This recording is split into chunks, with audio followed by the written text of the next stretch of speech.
Excellences, Madame, Messieurs les membres du Conseil présidentiel, Monsieur le Président du Conseil supérieur du pouvoir judiciaire, Monsieur le Premier ministre haï sortant, Mesdames, Messieurs les membres du gouvernement sortant, Monsieur le Président de la Cour supérieure des comptes et du contentieux administratif, Madame, Messieurs les ministres, Monsieur le Secrétaire général de la Présidence, Mesdames, Messieurs les membres du corps diplomatique, Madame la représentante spéciale du Secrétaire général des Nations Unies, Mesdames, Messieurs les membres du corps consulaire, Mesdames, Messieurs les représentants des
merci à tout le monde, tout le groupe, à Wanbala, que ce soit la société civile, parce que tout notre côté, qui a recommandé ma candidature pour poste de Premier ministre. Soit ça a monté, je vais confiance. Nous mettons quoi, moi pas faire nous honte. Faut que moi dis nous. Faut que dit tout un gros merci à conseil présidentiel qui a accepté tendez ça me porter l'andia moi et puis choisi dans mi-temps 4 autres compatriotes qui ont pile qualité et mérite tout. Compatriotes haïtiens moi yo nous pas doit cacher maladie pays a maladie nous. Faut que nous reconnaître li pas porter le bien même. Une façon et nous faisons une façon qu'on nous chercher remède pour lui. Dans l'état lié, faut que nous cherchions plus bon médecin feuille et plus bon médecin moderne pour nous sauver. Mais bonne connaissance, ça pas suffit. Faut que nous bon tout dans volonté nous et faut que nous bon tout dans honnêteté nous. C'est vrai, depuis le créer, il y a toujours un bouleversement politique. Il y a toujours un plus fort monde dans la population, qui ont mis dehors, même dans le pays. Le groupe monde qui plus a souffert, généralement, c'est les paysans. Toujours un problème social. Mais, je ne dis pas, après plus passé 200 ans, la société noire gagne net. Moun pa vivre dans la paix. Moun pa ka circuler libre. Si moun pa ka à l'école, machan pa ka vendre produit pour prendre soin famille. Bandi a marché touyer moun l'œil vle, jan vle. Ça fait moun pas ka vivre dans pays a. Seul l'espoir jeune nous, c'est quitter pays a pour partir. Même le qu'on est l'autre bord pas douce, pays étranger pas paradis, yo dit y a qu'à jouer un travail et puis vivre tranquille, qu'on sa petite yo a bien plus de chance pour monter dans l'échelle sociale là. Moi comprendre et moi entendre. C'est pour ça moi là avec nous aujourd'hui. Mes chers compatriotes, aujourd'hui c'est avec une profonde humilité et une grande responsabilité que je me tiens devant vous en tant que le nouveau Premier ministre de la République d'Haïti. En ce moment crucial de notre histoire de peuple, alors que nous traversons une crise sanitaire, humanitaire et de gouvernance sans précédent, je ressens le poids de la tâche.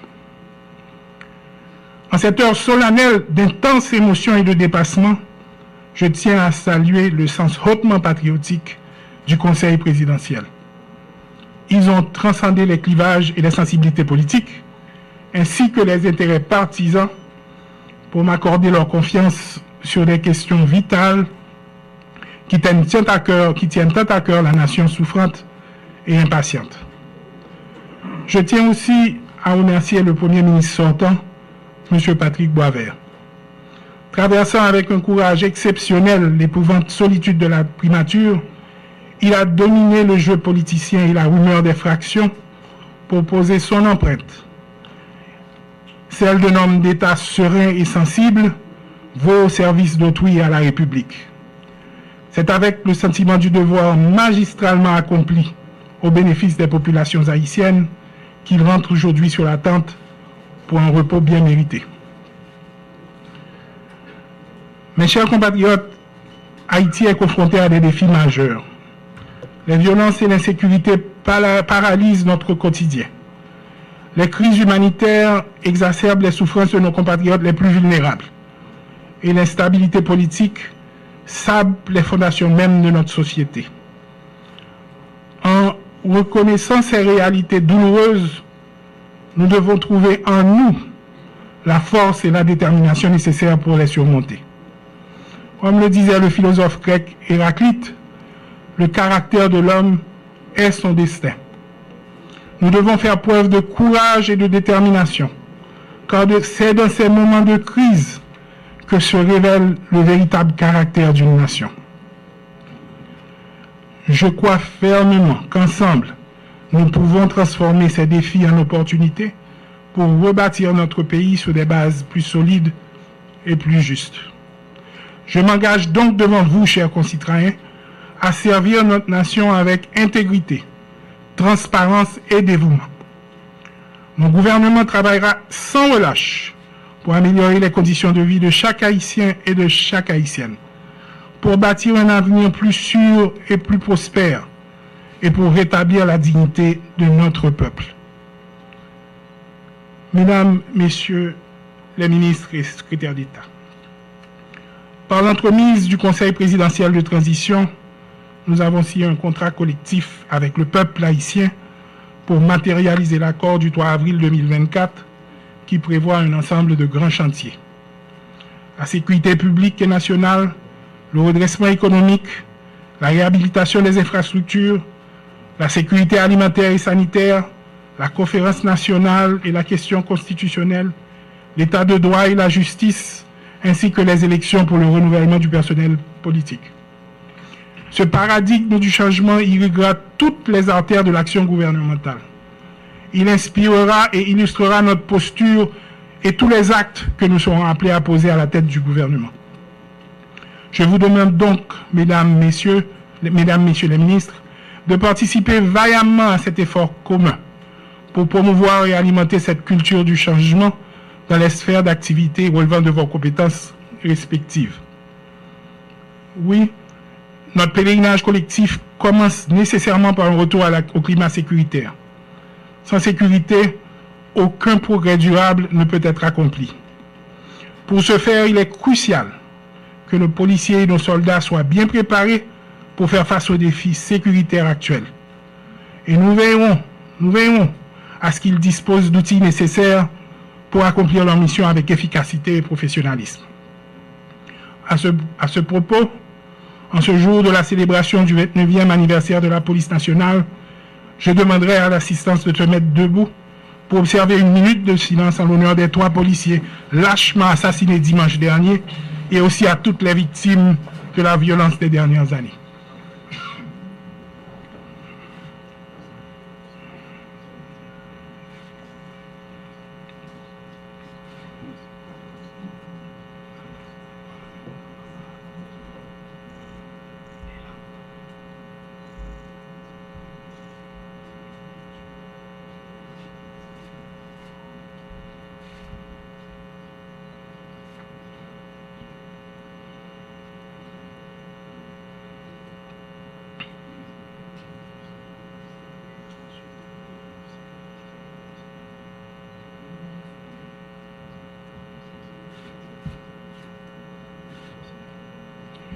Je vous remercie. Je disais donc la sécurité d'abord. Mais nos ambitions ne peuvent s'arrêter là. Pour assurer la pérennité de nos démarches en vue de sécuriser notre nation, nos institutions étatiques doivent être assainies et renforcées.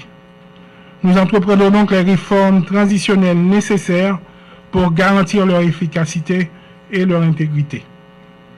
La lutte contre la corruption sera une priorité absolue de mon gouvernement.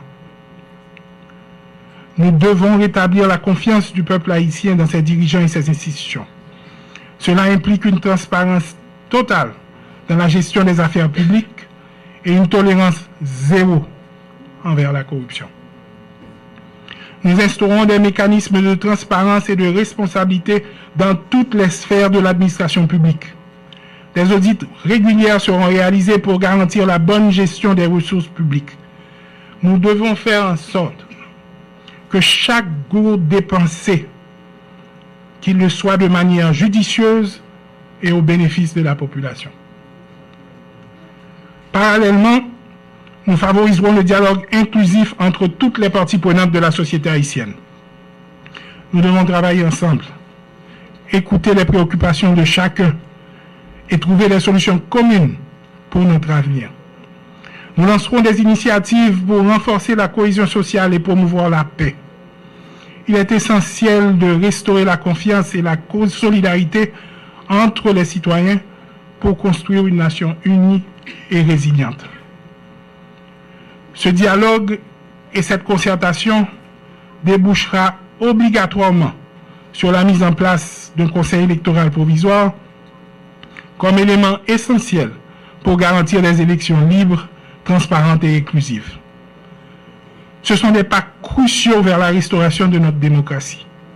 Nous veillerons à ce que ce conseil soit composé de personnalités intègres, crédibles, compétentes et non partisanes, capables d'organiser des élections qui reflètent véritablement la volonté du peuple haïtien.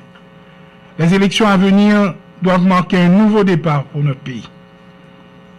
Au grand chantier sécuritaire et politique devra certainement s'ajouter la relance de notre économie. Elle est indispensable pour offrir à notre peuple les opportunités qu'il mérite. Nous mettrons en place des politiques économiques visant à créer des emplois, attirer des investissements et soutenir les petites et moyennes entreprises. Nous devons revitaliser notre économie en exploitant nos ressources locales et en stimulant l'innovation et l'entrepreneuriat. Une économie robuste est le fondement d'une société stable et prospère. Chaque citoyen doit avoir accès aux services essentiels pour mener une vie digne et productive. Nous nous engageons à mettre en place des balises pour améliorer l'offre de services de base tels que l'éducation, la santé et les infrastructures. L'éducation est la clé de notre avenir et nous devons investir dans notre système éducatif pour préparer nos enfants à un avenir meilleur. De même, un système de santé solide est essentiel pour le bien-être de la population. Nous devons y travailler urgemment et sans relâche. Le système sanitaire haïtien ne peut pas rester l'otage de la conjoncture. Près de la moitié de la population, soit environ 5 millions d'habitants, est en situation d'insécurité alimentaire. Les enfants et les femmes étant les plus touchés. Combattre l'insécurité alimentaire est aussi une priorité pour mon gouvernement. Personne ne devrait souffrir de la faim dans notre pays. Nous travaillerons à améliorer la production agricole locale et à mettre en place des programmes de soutien pour les plus vulnérables. Ces programmes incluant la distribution des denrées alimentaires et l'éducation sur les pratiques nutritionnelles saines. Distingués invités, les attentes de la population sont énormes et elle ne peut plus attendre. Le gouvernement doit immédiatement passer à l'action dans la poursuite accélérée des objectifs identifiés et ciblés.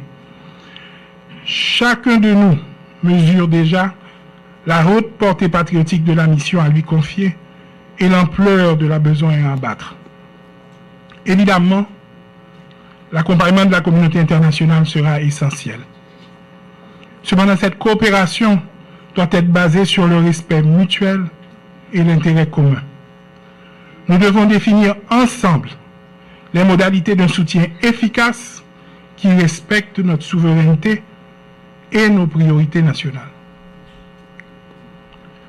Comme l'a si bien dit Jean Jaurès, l'esprit de solidarité est une force plus puissante que les armes. C'est cet esprit de solidarité internationale qui nous permettra de surmonter les défis auxquels nous sommes confrontés et de construire un avenir meilleur pour notre nation. Le dernier mot de mon allocution sera une note d'espoir à l'adresse de la nation haïtienne qui soupire depuis trop longtemps dans les ténèbres de l'ignorance et de la pauvreté. N'a pas des peuples haïtiens pour ne pas perdre la foi dans l'avenir. Parce que les pifs noirs, c'est jour pour l'ouvrir. Pour soleil la vie, temps et bada.